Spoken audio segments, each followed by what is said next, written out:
शेतकऱ्याच्या मुलांना माझं एवढं एकच सांगणं आहे की शेती केव्हा दगा देऊन देते, कारण की आता ढगफुटीचा परिणाम जास्त होतो आहे.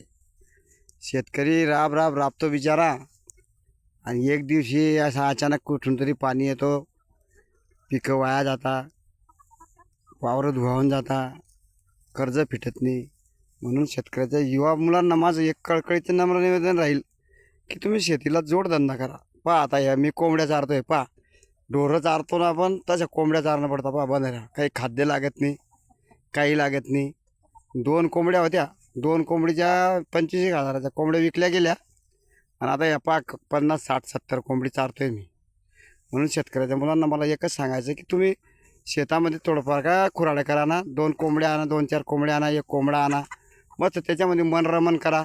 आईबापाला तेवढाच टेका होऊन जातो, कारण की आईबाप राब राब राबता, त्यांच्यावर भरपूर कर्ज राहतं, घरच्या कुटुंबाला माहीत राहत नाही, ते मजा मारता. म्हणून आईबापाला जर तुम्हाला सपोर्ट करायचा असेल तर असं कुक्कुटपालन करा बा, हीच युवा मंडळी सांगण्याचा प्रयत्न करेल. आणि झाडं लावा शेतीमध्ये, कारण की भविष्यात आपल्याला झाडं लावाशिवाय हे पर्यावरण आहे ना, हा निसर्गाचा समतोल राखला जाणार नाही, आणि तुम्हाला ऑक्सिजनची पुढच्या पिढीला कमी पडणार नाही. म्हणून झाडं लावा ही नम्र विनंती करेल.